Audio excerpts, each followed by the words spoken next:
Hello everyone, आज हम discuss करेंगे इंटरनेशनल ट्रेड में एक्सपोर्ट के बारे में। जो भी हमारा टॉपिक चल रहा है, ठीक है। प्रीवियस लेक्चर में भी मैंने आप लोगों को बताया था एक्सपोर्ट क्या है, इंक्रीज सेल्स,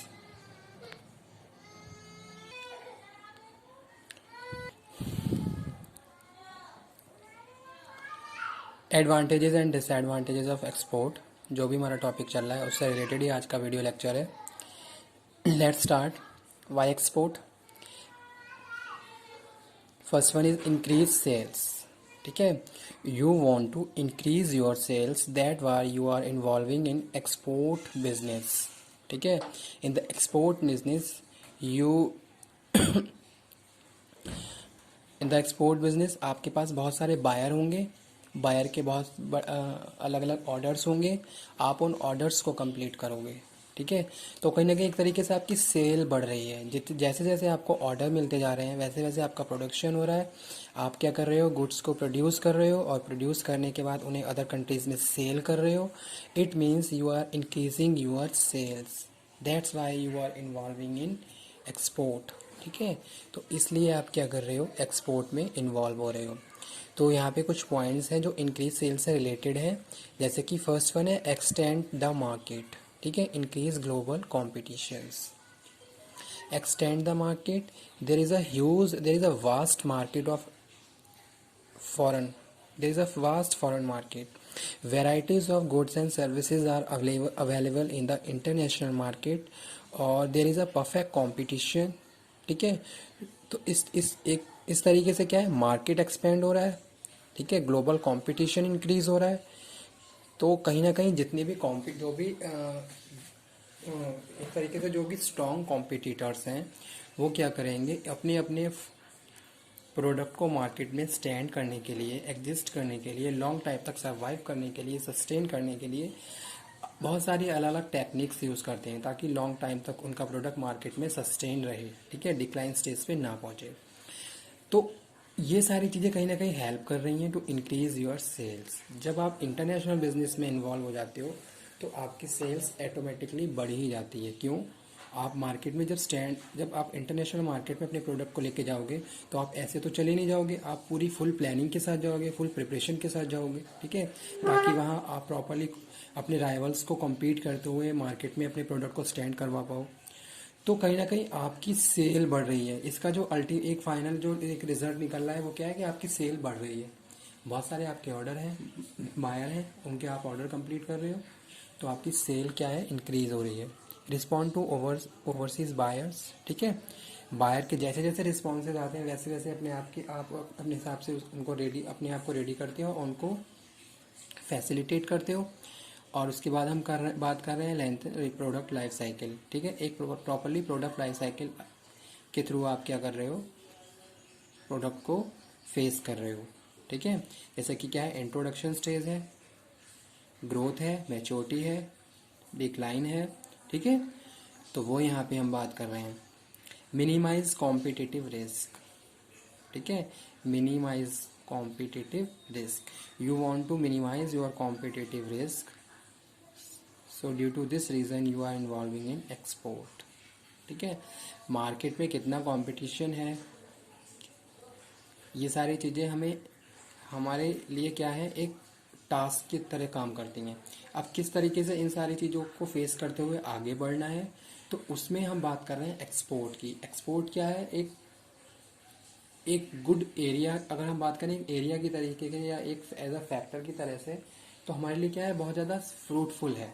ठीक है, इंटरनेशनल मार्केट में अगर हम स्टैंड कर रहे हैं तो कहीं ना कहीं ये सारी चीज़ें हमारी बिजनेस के लिए, हमारी ऑर्गेनाइजेशंस के लिए, हमारे ऑर्गेनाइजेशन में जितने भी एम्प्लॉयज़ हैं उनके लिए क्या है, बहुत ज़्यादा फ्रूटफुल है। Diversify source of sale and supplies. ठीक है, डाइवर्सिफिकेशन हो रहा है। You want to diversify your sources of sale and supplies. Avoid changing domestic conditions. तो ये थे एक्सपोर्ट के कारण। एडवांटेजेस की बात कर लेते हैं तो enhance domestic competitiveness first advantage है। ठीक है, you want to increase your competitive strength. International market में आपने स्टैंड कर लिया तो आपकी कॉम्पिटिटिव स्ट्रेंथ अपने आप ही बढ़ जाएगी। आपका जब इंटरनेशनल मार्केट में आपके जो फॉरेन मार्केटर्स हैं या फिर जो फॉरेन मार्केट है वहाँ पे आप प्रॉपरली राइवल्स को compete करते हुए आगे बढ़ रहे हो, तो कहीं ना कहीं ये सारी चीज़ें आपके लिए क्या है, फ्रूटफुल हैं। इंक्रीज सेल एंड प्रॉफिट, जी हाँ सेल भी बढ़ रही है, प्रॉफिट भी हो रहा है। गेन ग्लोबल मार्केट शेयर, जी हाँ ग्लोबल मार्केट में आप शेयर कर रहे हो, ठीक है, कि ग्लोबल मार्केट में आपका प्रॉपर मार्केट शेयर बढ़ता जा रहा है। तो ये सारी कंडीशंस कहीं ना कहीं हमारी ऑर्गेनाइजेशंस के लिए और हमारी इकोनॉमी के लिए भी क्या है, बहुत ज़्यादा सक्सेसफुल फ्रूटफुल रहती हैं। Exploit corporate technology and know how stable seasonal market fluctuation, ठीक है। पहली चीज़ क्या है, exploit corporate technology and know how, कैसे हम अपनी टेक्नोलॉजी को और ज़्यादा इम्प्रूव कर सकते हैं। तो अगर हम इंटरनेशनल मार्केट में एक काम कर रहे हैं, वहाँ पे हमारा प्रोडक्ट जा रहा है, तो हमारी यही कोशिश रहती है क्वालिटेटिव गुड्स बहुत एफिशिएंसी के साथ हम प्रोडक्शन करें और फाइनली हमारा गुड इंटरनेशनल मार्केट में क्या हो, लाइक किया जाए, ठीक है। तो इस तरीके से हम क्या कर रहे हैं, हम टेक्नोलॉजी वाइज भी क्या हो रहे हैं, टेक्नोलॉजी वाइज भी हम क्या हो रहे हैं, स्ट्रांग हो रहे हैं। हम नई टेक्नोलॉजी को यूज़ करते हुए फाइनली इंटरनेशनल मार्केट में अपने प्रोडक्ट को लेके जा रहे हैं। तो एक तरीके से टेक्नोलॉजी ट्रांसफॉर्मेशन, अवेयरनेस, ठीक है, increase the skills of employees, ये सारी चीज़ें भी बढ़ती जा रही हैं। स्टेबलाइज सीजनल मार्केट फ्लक्चुएशन, जो मार्केट फ्लक्चुएशन है वो क्या स्टेबलाइज हो गया है। जैसे आपने देखा होगा पहले क्या होता था, कुछ सीजनल प्रोडक्ट्स आते थे और वो एक्सपोर्ट किए जाते थे, ठीक है। तो अगर हम बात करें एडवांटेज का, तो ये स्टेबिलिटी हो गई है seasonal market fluctuation. Sell excess production capacity, ठीक है, एक्सेस में आप क्या कर रहे हो, प्रोडक्शन कर रहे हो। ऐसा नहीं है कि छोटे मोटे ऑर्डर हैं आपके पास बहुत बड़े बड़े ऑर्डर हैं और वो कंटिन्यू आते जा रहे हैं। तो आपकी एक जो कैपेसिटी है वो बढ़ती जा रही है। जहां आप 100 यूनिट 500 यूनिट प्रोड्यूस कर रहे थे, वहीं आप 5000 यूनिट प्रोड्यूस कर रहे हो। तो किसी बेसिस पे ही तो कर रहे हो आप, ठीक है। आपके पास प्रॉपर स्ट्रक्चर है, आपके पास प्रॉपर स्किल्स लेबर है, ठीक है, आपके पास प्रॉपर सेटअप है, हैवी मशीनरी आपने स्ट्रक्चराइज की हुई हैं, ठीक है। तो कहीं ना कहीं आपकी जो प्रोडक्शन कैपेसिटी है वो बढ़ गई है। Gain information about foreign competitiveness, ठीक है, और जो भी फॉरेन मार्केट है उससे रिलेटेड जो भी इंफॉर्मेशन है वो आपके पास अवेलेबल है, ठीक है।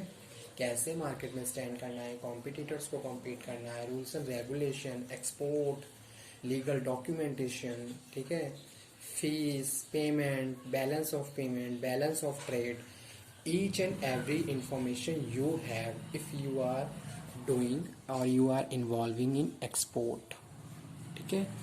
अब यहाँ पे आ जाते हैं हम नेक्स्ट, जो कि है डिसएडवांटेजेस ऑफ एक्सपोर्ट। पहला डिसएडवांटेज क्या है, allocate personal for travel. Second one है अप्लाई फॉर एडिशनल फाइनेंसिंग, ठीक है, ये एक एडवांटेज है। बहुत सारे डॉक्यूमेंटेशन आपको करवाने पड़ते हैं, बहुत सारी लीगल फॉर्मेलिटीज़ आपको करवानी पड़ती हैं, ठीक है। तो वहाँ पे आप क्या करोगे, थोड़ा आपका फंड, वहाँ पे आपकी कॉस्ट बेयर होगी। तो वो यहाँ पे हम बात कर रहे हैं डिसएडवांटेज। और आप यहाँ पे जैसे सपोज़ आप फंड की लैक ऑफ, मतलब कि फ़ंड प्रॉपर नहीं है, तो उस केस में आप कहीं से फ़ंड भी रेस करोगे, तो कहीं ना कहीं वो आपके लिए एज अ डिसएडवांटेज की तरह काम करेगा। डैप आपके बहुत सारे हो सकते हैं। ऑब्टेन स्पेशल एक्सपोर्ट लाइसेंस, जी हाँ, आपको लाइसेंस ऑब्टेन करवाना होता है जब भी आप एक्सपोर्ट में डील करते हो। Wait longer for payments, payment का आपको वेट करना पड़ता है। और इनकर एडेड एडमिनिस्ट्रेटिव कॉस्ट, जैसे कि बहुत सारे ऑडिट्स हो रहे हैं, सोशल ऑडिट्स हो रहा है, सिक्योरिटी ऑडिट्स हो रहे हैं, तो कहीं ना कहीं ये सारी कॉस्ट आपको वेयर करनी पड़ती है, ठीक है।